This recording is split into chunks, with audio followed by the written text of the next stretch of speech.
बहुमत से जो सरकार बनी है।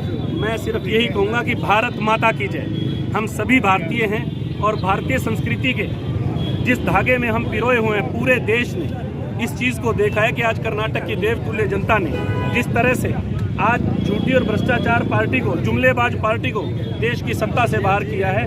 निश्चित तौर पे हम कांग्रेस के सभी कार्यकर्तागण कर्नाटक की उस देवतुल्य जनता के आभारी हैं और साथ साथ हम आपके सभी मीडिया चैनलों के भी बहुत आभारी हैं, जिन्होंने लगातार पिछले 3 महीने से बिना किसी दबाव के और बिना किसी भेदभाव के ये पूर्ण रूप से दिखाया है कि कर्नाटक में कांग्रेस पार्टी की सरकार आ रही है, गरीब मजदूर की आवाज आ रही है और पूंजीवादियों की सरकार जा रही है। 2024 खुल चुकी है, अब तो मोहब्बत की दुकान खुल चुकी है और ऐसी विचारधारा की दुकान खुल चुकी है जिसमें सबका साथ सबका विकास है। हम सिर्फ जुमलेबाज पार्टी नहीं है, हम ग्राउंड स्तर पे काम करने वाले। आप लगातार कर्नाटक में जो है लगे हुए थे, खुशी कितनी हो रही है क्योंकि आपने भी संघर्ष किया कर्नाटक में जाके? देखिए, ये सबका सब मैं इसका सारा जो श्रेय है चौधरी रणदीप सिंह सुरजेवाला जी को देता हूँ, जो उन्होंने कुशल प्रबंधन इसमें दिखाया है, जो उनकी कार्य क्षमता इसमें दी।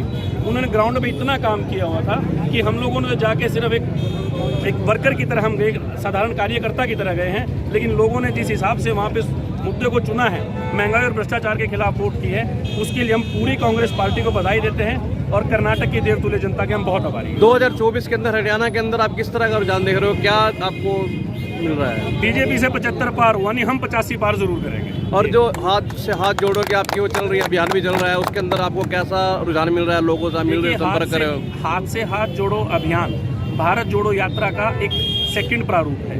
उसमें हम हर गांव, हर ब्लॉक स्तर पे जा रहे हैं, हर दरवाजे के अगर दस्तक दे के अपनी दरख्वास्त लगा रहे हैं कि आप कांग्रेस की विचारधारा के साथ जुड़िए, कांग्रेस पार्टी के साथ जुड़िए। देश में बढ़ती महंगाई और भ्रष्टाचार और देश में बढ़ते उदासीनता के माहौल को आप किसी तरह आप समझिए और हम लोगों को एक प्रार्थना कर रहे हैं कि आप इस धार्मिक अनुवाद से और इस जातिगत भेदभाव से ऊपर उठ करके कांग्रेस की विचारधारा के साथ जुड़िए और कांग्रेस पार्टी को। इसमें आपको देख रहे हैं एमपी और आगे हिमाचल के अंदर भी चुनाव है, आगे आगामी चुनाव आने वाले हैं। राजस्थान में हिमाचल का चुनाव हो चुका है, मध्य प्रदेश, राजस्थान, छत्तीसगढ़, तेलंगाना। अब मैं आपको इस बात पे तो मैं यही कहना चाहूँगा कि अब देश में करवट ले ली है, जनता ने अपना मूड बना लिया है। दक्षिणी भारत से उठी पुकार, उत्तर भारत में इस बार कांग्रेस की सरकार। तो ये कितना जश्न मनाया जा रहा है और पूरी जनता कर्नाटक तो साउथ में है, उसका असर पूरे देश में आज खुशियाँ मनाई जा रही हैं। और एक तानाशाह की थोड़ी गर्दन मरोड़ी है, थोड़ी सी और मरोड़ देंगे, आगे इलेक्शन आने वाला है। 24 में इलेक्शन है, क्या कुछ रहेगा? 24 से पहले अभी तो इलेक्शन है राजस्थान में, मध्य प्रदेश में। हरियाणा के लिए, हरियाणा के अंदर क्या रहेगा? हरियाणा में तो चढ़ती खड़ा है, कोई दिक्कत नहीं। लगता है भारत जोड़ो यात्रा से कुछ असर पड़ा है? भारत जोड़ो की वजह से ही कर्नाटक जीते। जो राहुल गांधी ने मेहनत करी है उसका फल तो मिलेगा। एक हाथ से हाथ जोड़ोगी आप चल रहा अभियान हाथ जो जोड़ो भी दिन रात चल रहा है। हमने तो संध हल्के में सिर्फ 15 गांव रह गए, करीब 70 गांव कर दिए और अभी 2-4 दिन। कैसा रुझान मिल रहा है उसके अंदर आपको? इतना उत्साह है लोगों में, वो ये नहीं पूछते भी आप हाथ से हाथ जोड़ने क्यों आए, वो कहते हैं इलेक्शन कब हो गई ये बता। ठीक जी, जैसे कर्नाटक के अंदर प्रचंड बहुमत से जीत हुई है, उसके बारे में आप क्या कहना चाहेंगे? हरियाणा के अंदर क्या आगे रुझान रहेगा?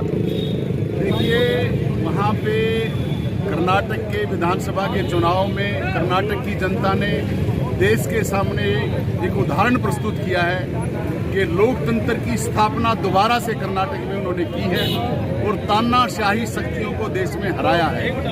आने वाला जो 2024 का लोकसभा और विधानसभा का चुनाव है, उसमें कांग्रेस पार्टी हरियाणा में 70 से ज़्यादा सीटें जीतेगी और लोकसभा में भी हिंदुस्तान में 200 से ज़्यादा सीटें कांग्रेस पार्टी जीतेगी। हमारे राष्ट्रीय अध्यक्ष खड़गे जी, राहुल गांधी जी, सोनिया गांधी जी, प्रियंका गांधी जी और हरियाणा के नेता और देश के नेता रणदीप सुरजेवाला जी की जो वहाँ पे पॉलिसी थी, उसके कारण ही वहाँ के जो नेता थे उनकी एकता के कारण ही विधानसभा के चुनाव में बड़ी भारी जीत हुई है और पूरे देश में इस टाइम खुशी की लहर है। जैसे इसमें धर्म की राजनीति कुछ बजरंग दल की तरफ से, बजरंग बली के उसमें जो किया गया, उसका क्या आप क्या कहना चाहते हो? तो क्या वो हुआ है? जो मोदी जी हैं वो जहाँ चुनाव होते हैं, वो जहाँ भी चुनाव लड़ते हैं, वो देश के मुद्दों पे चुनाव नहीं लड़ते। आज हिंदुस्तान का युवा 11 करोड़ बेरोजगार है। बेरोजगारी मोदी जी ने हिंदुस्तान में दी है युवाओं को, महंगाई दी है देश के लोगों को, भ्रष्टाचार दिया है। 11 लाख करोड़ रुपए अडानी जी के मुद्दे पे लोगों के शेयर मार्केट में मारे गए। 20,000 करोड़ रुपए राहुल गांधी जी पूछते हैं उनके खाते में कहां से जमे हुए। आज तक मोदी जी, भाजपा सरकार किसी बात का कोई जवाब नहीं देती। हाँ, जहां चुनाव होते हैं वो वहाँ पे धार्मिक बात करते हैं और देश की आज़ादी वाले इस देश में उनका कहीं हाथ नहीं था। आरएसएस के लोग देश के अंदर जब सत्याग्रह चल रहा था आज़ादी के लिए, कहीं उन्होंने कोई भाग नहीं लिया। उनकी इस देश में लोकतंत्र में कोई आस्था ही नहीं है। इस जीत को देखते हुए जैसे हरियाणा में आज आप बता रहे खुशी की लहर है, उसके क्या आपको आगामी चुनावों के अंदर क्या लगता है 2024 के अंदर क्या? हरियाणा में विधानसभा का जो चुनाव 2024 में उसमें 70 से ज़्यादा सीटें कांग्रेस पार्टी जीतेगी और लोकसभा में 10 की, मैं तो 7-8 समझता था, लेकिन मैं समझता हूँ कि इतनी लहर में 10 की 10 लोकसभा की सीट कांग्रेस पार्टी जीतेगी।